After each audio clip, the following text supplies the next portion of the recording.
विवाह होने के बाद में लड़की जो है पति की होती है पूरी तरह से।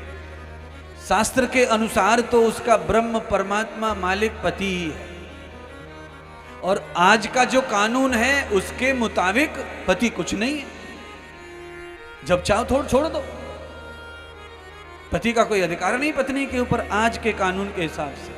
और हमारे कथा और पुराणों में जो कथाएं हैं, पति की महिमा है, पत्नी की महिमा है, वो ऐसी है कि इधर का इधर ब्रह्मा बदल जाए, 7 जन्म मर के भी रिश्ता नहीं टूटने वाला विवाह होता है, पति पत्नी का होता है। शास्त्रों में, किताबों में कानून तो सब अंग्रेजों का है, उसे तो कैसे भी मान लो, कैसे भी कर लो। अंग्रेज जो थोप थाप के चले गए हैं उसी के ऊपर सरकार जो है सुधार करते चल रही है। उन्हीं बातों पर सरकार टिकी है। 80% कानून वही है जो अंग्रेज बना के गए, उसी में सुधार किया।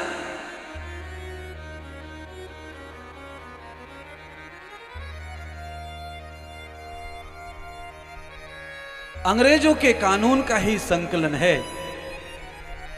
इसकी वजह से पत्नी का दर्जा कुछ नहीं बचा है, पति का दर्जा कुछ नहीं बचा है, माँ का दर्जा कुछ नहीं बचा है, पिता का दर्जा कुछ नहीं बचा है, गुरुदेव का दर्जा कुछ नहीं बचा है, और भगवान तक को लोग कुछ नहीं मानते हैं। क्यों नहीं मानते हैं?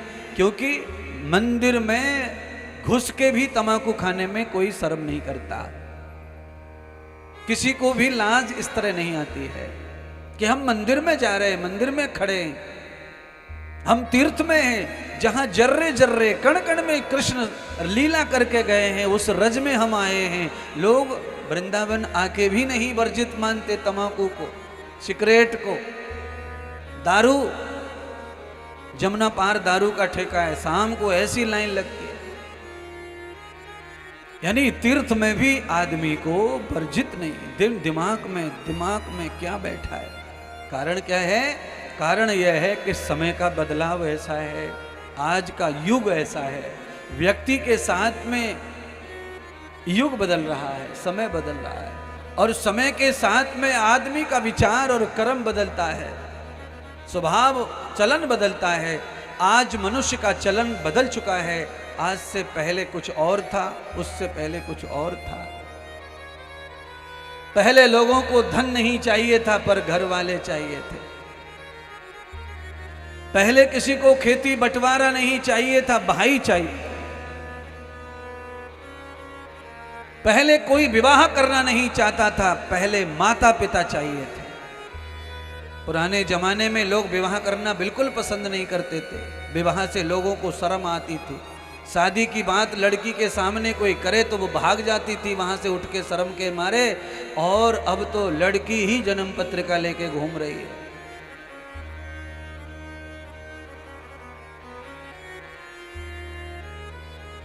लड़कियां स्वयं लेके आती हैं पंडित जी के पास, महाराज बड़ी प्रॉब्लम चल रही है शादी में, बड़ा प्रॉब्लम चल रहा है विवाह में।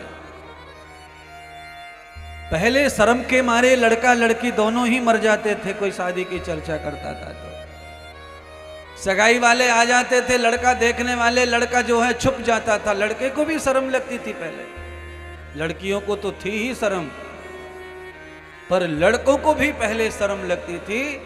आज का जो परिप्रेक्ष्य है वो ऐसा है, पहला वैसा था। समय बदलता है तो चलचित्र भी बदलते हैं और चरित्र भी बदलते हैं। चलिए, जो भी चरित्र आज है इंसान का, कोई बात नहीं, समय के साथ मैं नहीं लड़ना चाहता आपसे, पर हाँ ये कथा ये कह रही है कि पहला चरित्र कैसा था तो लोग कितने सुखी थे, आज का चरित्र कैसा है, लोग कितने दुखी हैं। हर घर में दुख, हर घर में रोना, औलाद से जब परेशान है सब। 1% लोग ऐसे बचे भारत में जो औलाद से संतुष्ट हैं। 99% लोग हैं भारत में जिनको औलाद से 1% भी संतुष्टि नहीं है। 60% तो दुखी रो रहे हैं, आंसू बहा रहे हैं और माथा फोड़ रहे हैं, भगवान के चरणों में मंदिरों में जाकर हवन पूजा कर रहे हैं और ये प्रार्थना कर रहे हैं, हे भगवान या तो इन औलादों को उठा लो या तो फिर हमको ही उठा लो। क्यों? औलाद धोखे से मार रही है माता पिता को। औलाद के ऊपर माता पिता भरोसा करते हैं और औलाद भरोसा तोड़ती है। माता पिता भी भगवान ही तो हैं। पार्वती ने विश्वास तोड़ा शिव जी का, तो परिणाम क्या हुए? औलाद विश्वास तोड़ती है तो परिणाम क्या हो रहे हैं? यही परिणाम हो रहे हैं, सब लोग मर रहे हैं ऐसे।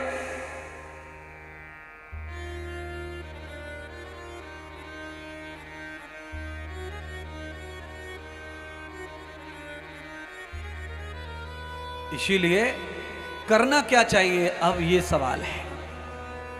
करना चाहिए कि जब बहुत काल चल रहा है, कलयुग चल रहा है, बुरी तरह से संसार जो है बर्बाद हो रहा है, किसी के ऊपर एक क्षण का विश्वास नहीं बचा है जीने का, मरने का। किसको अपना माने, किसको प्यार करें, किसको दुलार करें, समझ में नहीं आता है कि प्यार करें तो करें किसके साथ, कहां समेटें अपनी जिंदगी को। किसको कहें कि तू मेरा है, किसको कहें कि ये चाबी रख ले मेरे कमरे की, किसको कहें कि ये लो सामान ले आओ, ये लाख रुपए ले जाओ सामान ले आओ, किसको कहें? किसी का भरोसा बचा ही नहीं। इसीलिए मुझे लगता है सब ऑनलाइन हो गया। न रहेगा बांस न बजेगी। हाँ, ऐसा संसार नहीं चाहिए। पर संसार कैसा चाहिए? देखो, आप हमारे आश्रम में बंदरों की टोली रोज देखते होंगे। कम से कम 13-14 बंदर हैं और 13-14 बंदर का पूरा परिवार है। उसमें 2 बंदर हैं, 2-3 बंदरी हैं और उनके बालक बच्चे। पूरे ग्रुप के साथ रहते हैं। उनके परिवार में आकर कोई भी बंदर आ जाए दूसरी पार्टी का, तो वो उसको फाड़ खाते, यानी कि अपनी ही जाति को वो अपने ही घर में घुसने नहीं देते। कारण है वो जानवर तो है बंदर, पर उसे अपने परिवार अपने बच्चे का मालूम है कि उसकी रक्षा प्यार मोहब्बत कैसा है। बच्चा गर्दन से लिपका रहता है, बड़ा होने पर भी अपनी माता अपने पिता का साथ बंदर नहीं छोड़ता है। पर ये इंसान केवल बचपन में दूध पीते समय, जरूरत के समय माता पिता के साथ रहता है, बड़ा होने पर माता पिता की ओर ढूकता नहीं, झुकता नहीं है। तो जंदर बंदर अच्छे ही तुमसे। तो जिसका खाओ उसी हड़िया में छेद करो, अच्छा नहीं है। जिसका खाते हैं उसके विश्वास में रहकर, उसे विश्वास में रख के धोखा करते हैं, तो उसका परिणाम तुम्हें भोगना पड़ेगा। क्योंकि पहले ही परिणाम भोग रहे हो, जीवन में कुछ है नहीं तुम्हारे। उसके बाद और कितना बुरा जीवन, और कितना अकेला जीवन, कितना निकम्मा जीवन जियोगे। ना, मत करो ऐसा। बिल्कुल अपने जीवन को चुन के रखो, या तो इस पार या तो उस पार। एक पार पर खड़े रहो तो उस पार जा पाओगे। अगर दोनों पारों पर पैर रखोगे तो पैर नहीं, फट जाओगे बीच में से, बर्बाद हो जाओगे। यात्रा तो एक ही नाव की करो।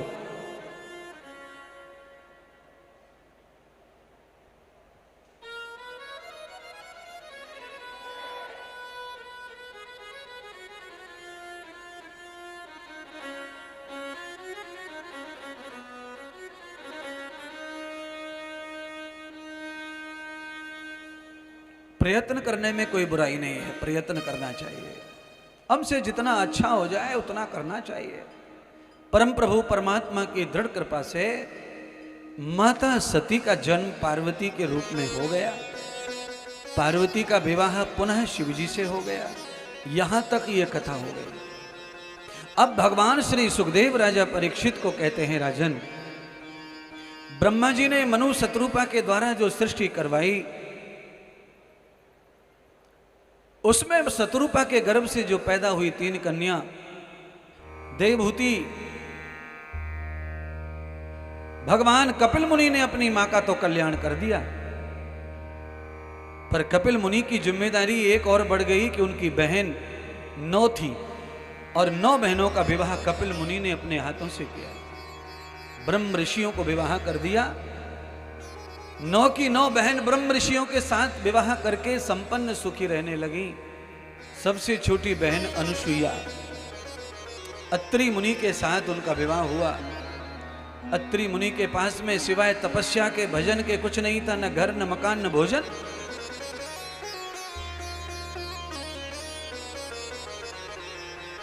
बोलिए। देखो इस कथा के विवाह में और आज के विवाह में कितना अंतर है। आज कोई भी लड़की वाला ये नहीं ढूंढता कि लड़का कितना धार्मिक है। सब लड़की वाले ढूंढते हैं कि लड़का ने MBBS किया है, MBBS किया है, MD किया है, BTech किया है, अमेरिका में है, 7 लाख पैकेज है महीने का। ये देखता है वो कितना बियर पीता है, कितना डांस बार में जाता है, कितना क्या करता है। कोई डाटा नहीं लेता, केवल उसकी पढ़ाई और नौकरी और शकल सूरत कैसी है, टेढ़ा मेढ़ा सीधा सब चलता है, केवल नौकरी पढ़ाई होनी। और पहले अनुसुईया माता ने देखा कि घर नहीं, मकान नहीं, भोजन नहीं, केवल भजन है पति के पास। और मैं चैलेंज के साथ कह सकता हूं, आपकी डॉक्टरी धरी रह जाएगी, आपका इंजीनियरिंग धरा रह जाएगा, आपके डिप्लोमा धरे रह जाएंगे, अगर पति के अंदर चरित्र और गुण नहीं है, अगर स्त्री के अंदर वो नहीं है, तो ये डिग्रियां घर नहीं चला सकती, ये ग्रस्त नहीं चला सकती, इससे प्यार नहीं बढ़ सकता, इससे समझौता नहीं जिंदगी का हो सकता। उसके लिए तो भजन की बुद्धि चाहिए, सत्संग की बुद्धि चाहिए।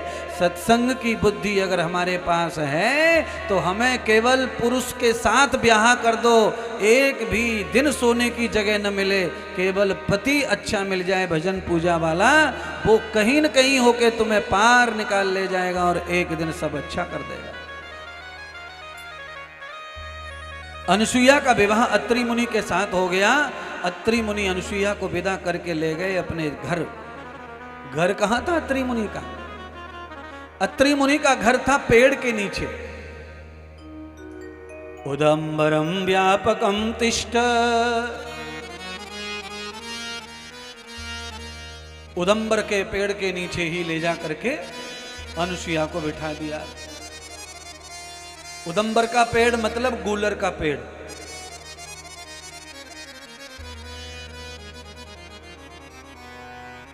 अंजीर जैसे फल आते हैं उस पे, बहुत बड़ा पेड़ होता है, बहुत लंबी उम्र होती है। उसके नीचे अत्रि मुनि भजन किया करते थे हमेशा, वही उनका जीवन, वही उसका घर। और पहले तो सभी ऋषि मुनि पेड़ पौधों के नीचे ही जीवन बिताया करते थे। और पहले ऋषि मुनि नहीं, हमारे बुजुर्ग, मेरे खुद की दादाजी को हमने देखा, पिताजी को भी हमने देखा, पूरे दिन पेड़ के नीचे खटिया डाल के आराम करते थे सब। गांव के कितने बूझे लोग, गांव के कितने बुजुर्गों को देखा हमने पूरी दुनिया में, पेड़ों के नीचे 10-20 खटिया पड़ी हैं और चर्चाएं हो रही हैं, बातें हो रही हैं, पंचायतें हो रही हैं, शादी ब्याह हो रहे हैं, पेड़ के नीचे ही आराम करते थे लोग पहले खा पी करके। क्यों? आज भी पेड़ ही सबसे बड़ा जीवन देने वाला है, बाकी सारी चीज निकम्मी है। संसार में पेड़ ही सबसे बड़ा प्राण है, पेड़ ही सबसे बड़ी शीतलता है, पेड़ ही फूल है, फल है। और सुनो, अंत समय पर पेड़ ही सबके काम आएगा। क्यों? अंत समय पर क्या, किसकी जरूरत पड़ेगी? हाँ, लकड़ी की जरूरत पड़ेगी। बड़े होशियार हैं। अब बताओ, तो फिर पेड़ों से मोहब्बत, प्रेम होना चाहिए। हैं? एक पेड़ लगाओ, उसे पनपाओ, जिंदा करो। तुम्हारे बुजुर्ग लगा के चले गए पेड़ पौधे, जहां तुम्हारी गांव में, खेड़ों में जहां गाय बनती हैं, भैंसें बनती हैं, पूरे गांव की गाय निकल के खड़ी हो जाती हैं तालाब पर जाकर के पेड़ों के नीचे। पेड़ों की कितनी कृपा है। आप ये देख रहे हैं ना, पीछे पंडाल के पीछे पर्दे जोर जोर से हिल रहे हैं, दौड़ रहे हैं, ये सब पेड़ों की मेहरबानी है। चाहे पेड़ दूर से ही, पर वहीं से वो हवा फेंक रहे हैं और हमारी प्राण को, हमारे फेफड़ों को, हमारी मृत्यु होने से बचा रहे हैं, हमको श्वास प्रश्वास चल रही है पेड़ों की कृपा से। इसीलिए करना क्या चाहिए फिर? कैसा जीवन, कैसी सोच रखनी चाहिए? परमात्मा के साथ में अपने आप को अनुकूल जोड़ के रखो कि रखना तू हम पे नजरिया रखना, तू हम पे नजरिया राधा के सवरिया, रखना तू हम पे नजरिया राधा के सवरिया, रखना तू हम पे नजरिया राधा के सवरिया, रखना तू हम पे नजरिया राधा के सवरिया, राधा के सवरिया, राधा के सवरिया, राधा के सवरिया, राधा के सवरिया, रखना तू हम पे नजरिया राधा के सवरिया, रखना तू हम पे नजरिया राधा के सवरिया, रखना हम पे नजरिया राधा के सवरिया।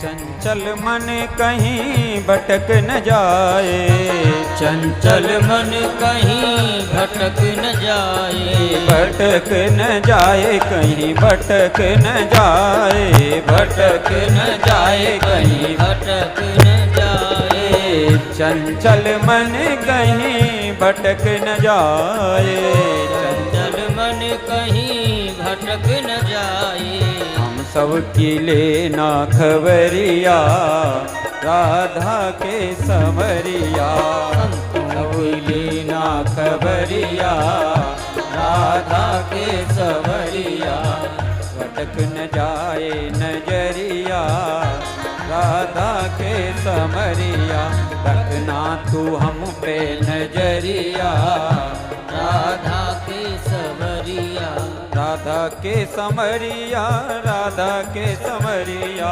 राधा के सवरिया, राधा के सवरिया, रखना तू हम पे नजरिया राधा के समरिया, रखना तू हम पे नजरिया राधा के सवरिया।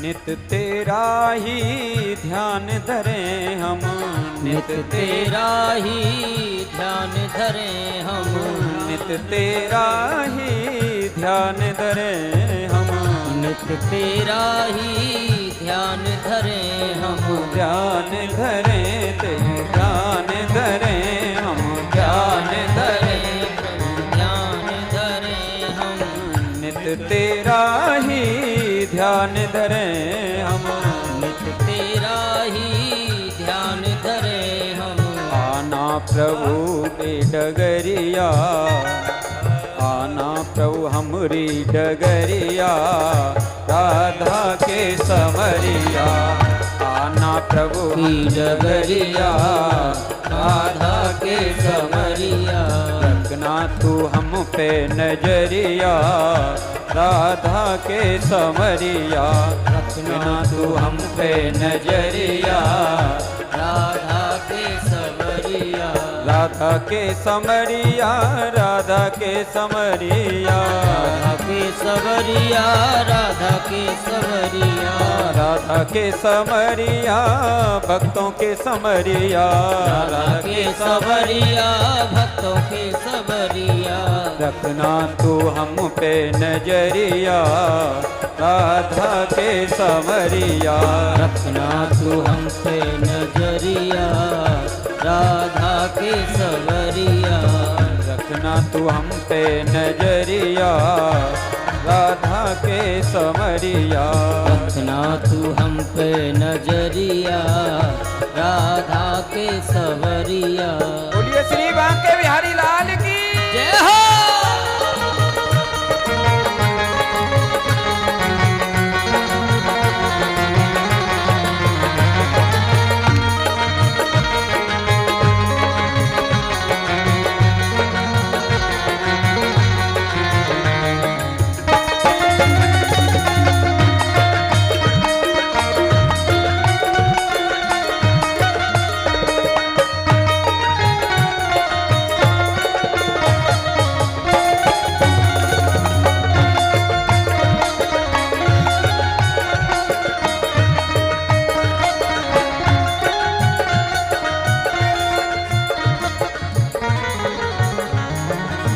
ध्रुव प्रहलाद बचायो जैसे, ध्रुव प्रहलाद बचायो जैसे, ध्रुव प्रहलाद बचायो जैसे, ध्रुव प्रहलाद बचायो जैसे। रखना लाज समरिया, रखना लाज समरिया, राधा के समरिया, रखना लाज सवरिया, राधा के सवरिया, राधा के समरिया, भक्तों के समरिया, राधा के सवरिया, भक्तों के सवरिया, राधा के समरिया, भक्तों के समरिया, राधा के सवरिया, भक्तों के सवरिया। रखना तू हम पे नजरिया, राधा के समरिया, रखना तू हम पे नजरिया, राधा के सवरिया, रखना तू हम पे नजरिया, राधा के समरिया, रखना तू हम पे नजरिया, राधा के समरिया, रखना तू हम पे नजरिया, राधा के समरिया, तू हम पे नजरिया, राधा के समरिया, तू हम पे नजरिया, राधा के सवरिया। बोलिए श्रीमद् भागवत महापुराण पुराण की जय हो। जय जय श्री राधे। तत्त्वामसि तत्त्वाकृतं तत्त्वामधीमहि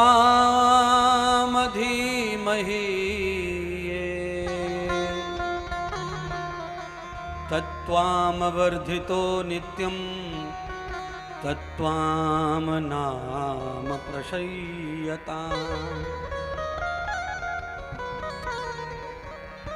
कई कहावतें हैं अलग अलग समाज में। एक कहावत है नाम बड़े दर्शन छोटे, ऐसी ही दूसरी कहावत है ऊंची दुकान फीके पकवान। अच्छा, कभी कभी शादी ब्याहों के मामले में नाम को भी महिमा दी जाती है। कोई कोई आदमी बड़े नाम वाले रह चुके होते हैं पहले, तो लंबे समय तक शादी ब्याह में उनके नाम की जय जयकार होती रहती है। अरे भाई कुछ भी कहो, उनके बाप दादों का बड़ा नाम था, बड़े महान थे, ऐसे कुल में कन्या का विवाह होगा। ये कहावतें बनी हैं तो कुछ न कुछ सच्चाई से बनी हैं, पर उन कहावतों का अब कोई मतलब नहीं रह रहा है। इतना परिवर्तन समाज में आ गया है। अब तो महाराज 10 साल में ही सब खेल चेंज हो जाता है, माँ पिता और औलाद का। अब तो माता पिता को देख करके औलाद का अंदाजा लगाया नहीं जा सकता। पहले माँ बाप को देख करके औलाद के बारे में समझा जा सकता था। जिसके माता पिता ऐसे हैं तो औलाद ऐसी होगी, पहले क्योंकि ऐसा ही था, अब ऐसा नहीं है। माता पिता बहुत साधु दिख रहे हैं और औलाद बहुत बदमाश है। माता पिता बहुत निकम्मे दिख रहे हैं और औलाद बड़ी मस्त है, आदमदानी वाली है, अच्छी है।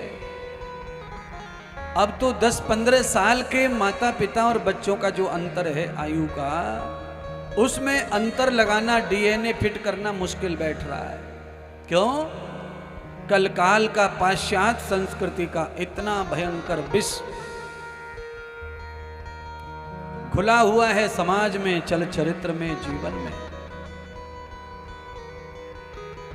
अत्रि मुनि ने पेड़ के नीचे जाकर अनुसुईया को बिठा दिया।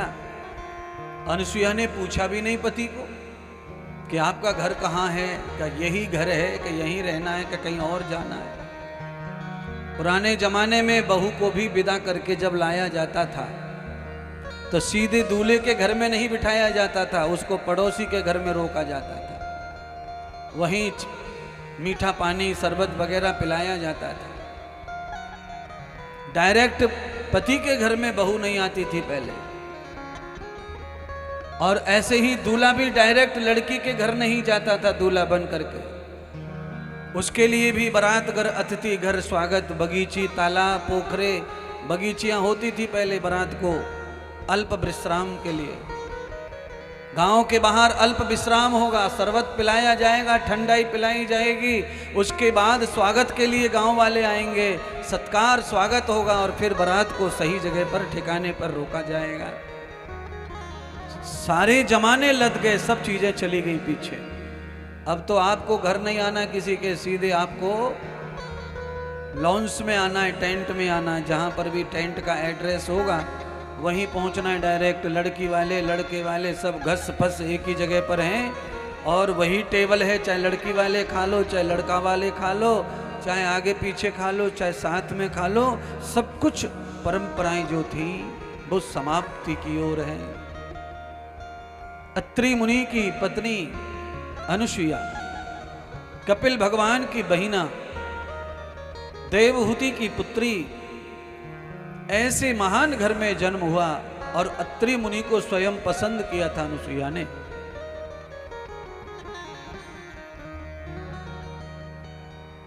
मकान, दुकान, पैसा, ये चाहिए आज के युग में लड़की को। कौन कितना तपस्वी है, कितना भजन, कितना ज्ञान, कितना आध्यात्म, कितनी शक्ति उसके पास है, इससे किसी को लेना देना नहीं है।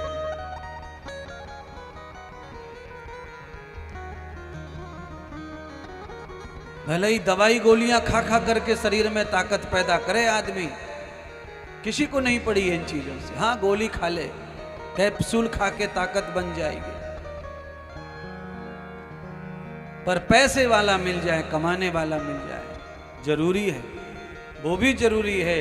पर सबसे पहले जो जरूरी है वो है तप। अत्रिह रज तम सत, 3 गुणों को जिन्होंने अपने संयम सदाचार से, भजन से जीत लिया, इसीलिए ही उनको अत्रिय कहा गया।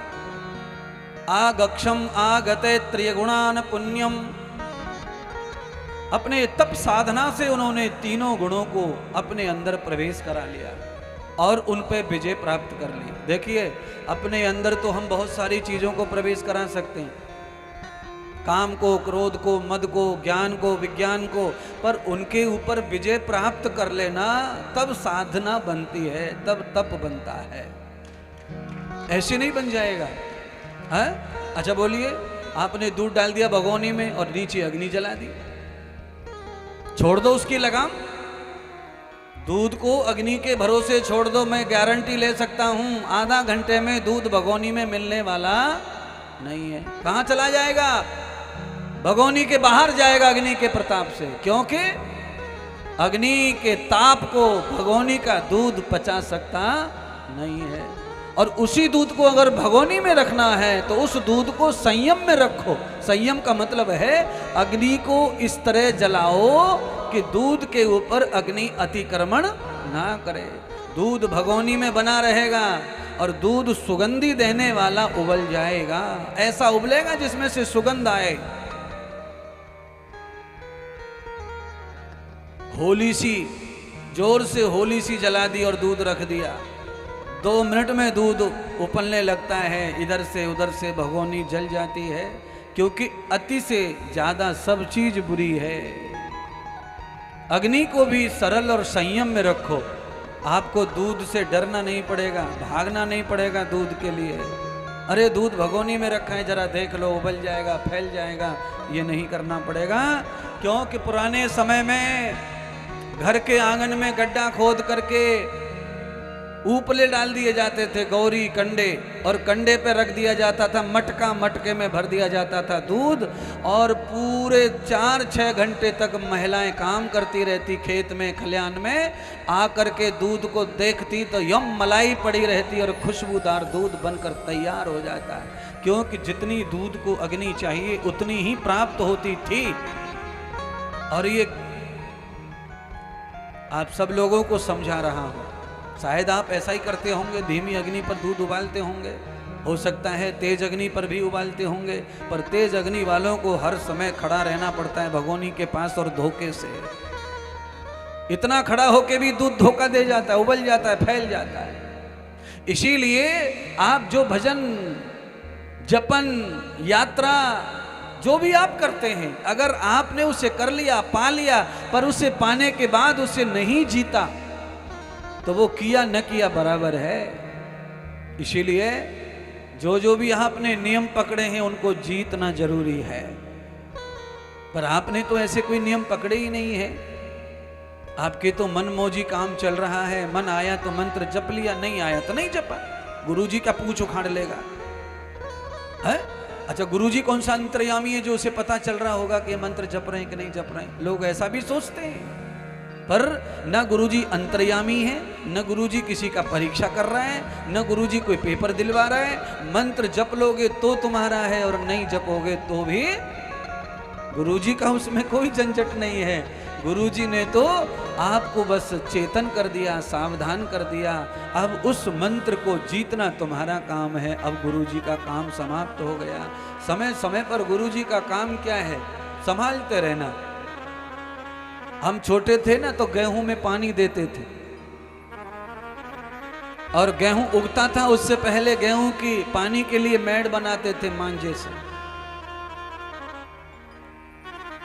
और जब पहला पानी गेहूं में देते थे तो फावड़े से दोनों तरफ से मेड़ को ठोकते थे, क्योंकि मेड़ पोक्कल रहती, पोली रहती मिट्टी। कहीं कम लगा वहां मिट्टी डालकर बड़ी करते, फिर ठुकाई करते, फिर बड़ी करते, पूरी मेड़ को मजबूत करते, फिर पानी भरते। उसके 1 महीने के बाद दूसरा पानी गेहूं में देते, उसके बाद फिर उस मेड़ को सवारते, छीलते। कहीं दरार पड़ गई, कहीं छोटा हो गया, यहाँ से पानी निकला था, वहाँ मिट्टी डालकर बड़ी करते, उसे रिपेयर करते। गुरुदेव का काम केवल ये है कि तुम्हारी जिंदगी में भक्ति का अमृत भरे समय समय पर। उसके लिए समय समय पर मैं तो रिपेयर तो करता रहूंगा, पर पानी तो अब तुम्हें स्वयं ही देना पड़ेगा।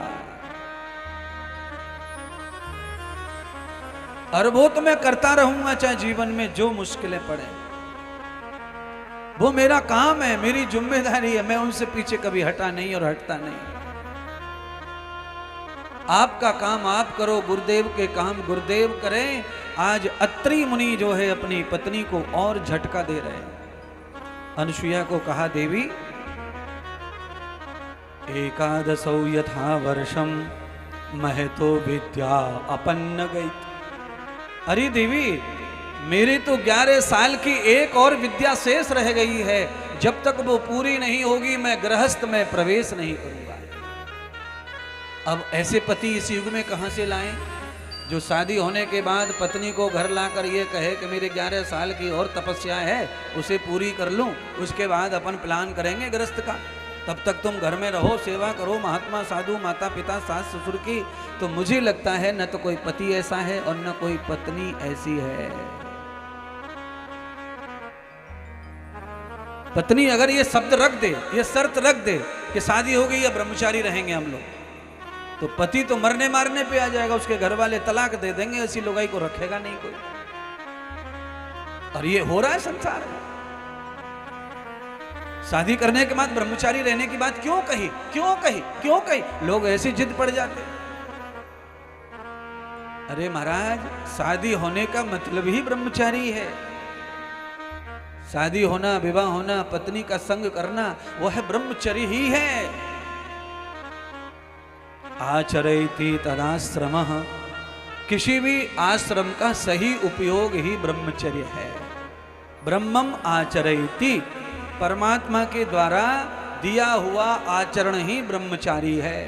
आचरः ब्रह्मचर्य ब्रह्मम चरः सत्यम वदः, परमात्मा की बात को मानो और सत्य का वचन करो। परमात्मा की आज्ञा में रहो और सत्य बोलो, सत्य वचन का पालन करो। पर सत्य कड़वा है, उसे छेड़ाछाड़ी है, सत्य किसी को अखरता है, सत्य किसी के ठेस पहुंचाता है। क्यों? दुनिया मतलब की है, अपने अपने मतलब की बात सुनती है दुनिया, और दुनिया मुलायम मुलायम को पकड़ती है। आजकल लोग गन्ना नहीं चूसते। दुनिया भर के हम जाके आ गए गन्ना वाले क्षेत्रों में, किसानों को हम देख रहे हैं, वो गन्ना चूसते नहीं। अब सब लोग खेत में खुद के गन्ना खड़ा है, पर जूस पीने के लिए शहर में आता है गन्ने का। कमाल की बात। क्यों? अब किसी को मजबूत से लड़ाई लड़नी नहीं रहती है, अब कोई कड़क नहीं खाना चाहता, अब सब मुलायम मुलायम मुलायम मुलायम में पड़े हुए। मुलायम मीठी मीठी बातें बताओ बस, एक भी बात सत्य मत कह देना जो हमें लग जाए जहर जैसी कड़वी, और हम नहीं सुनेंगे सत्य को। हम तो आपको तकलीफ देंगे अगर सत्य आपने बोला तो। इसीलिए सत्यम वदः धर्मम चरः, धर्म का चरण करो और सत्य का वाचन करो।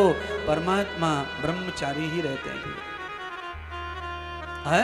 ब्रह्मचारी खंडित होने का मतलब विवाह होना नहीं है। ब्रह्मचारी खंडित होने का मतलब पति पत्नी नहीं है। परमात्मा की व्यवस्था का उल्लंघन करना, ब्रह्मचर्य का उल्लंघन करना है। शरीर को साज संयम में रखना उत्तम बात है, वो श्रेष्ठ बात है, रखना चाहिए।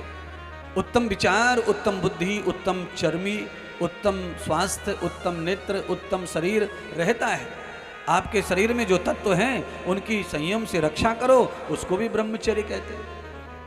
पर मैं जो कहना चाह रहा हूं वो ये है, अनुसुईया को बताया तो अनुसुईया ने भगवान अपने पति देव को कुछ न कहते हुए कहा, प्रभु आपकी जो भी विद्याएं हैं सब ग्रहण करो, क्योंकि मैंने तो आपकी विद्याओं से ही तो प्रीत हुई है, मुझे आपके चरित्र से ही तो मुझे प्रेम है। इसीलिए मुझे आवश्यक ये नहीं है कि आपका शरीर मेरे साथ रहे, आवश्यक ये है कि आपका नाम पति के रूप में मुझसे जुड़ा है, यही मेरे लिए काफ़ी है। आप कहीं भी रहिए, मैं कहीं भी रहूं, पर मुझे कोई मार्ग बता जाओ जिससे मेरा भी कल्याण हो जाए।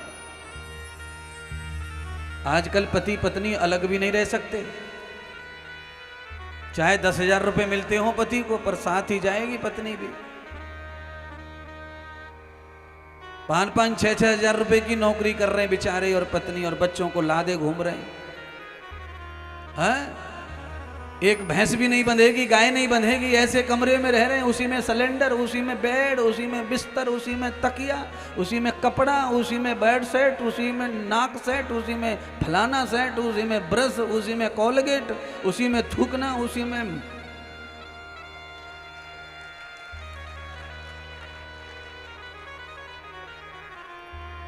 अरे क्यों पत्थर पड़ गए अकल पे?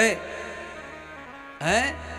सास का इतना लंबा चौड़ा घर है, इतना बड़ा आंगन है, इतने कमरे बने हैं, इतना पेड़ खड़े हैं, बगीचा है, आम कहाँ पीपल के पेड़ हैं, कितने भी रेल फैल के सो, ये कहाँ भाग के जा रहा है? अरे 2-3 महीने कमा खा करके वो खुद ही तड़फड़ाएगा, भाग के आ जाएगा घर पे। खूब आराम से 2 दिन रहो, 4 दिन रहो, 5 दिन रहो, पर इस तरह की मजबूरी जिंदगी मत जियो, क्योंकि ऐसी जिंदगी से आदमी बीमार होता है, आयु कम होती है, बच्चों का पोषण नहीं शोषण होता है, बच्चों में संस्कार देने की तकलीफ होती है। इसीलिए रेल फैल करके जीना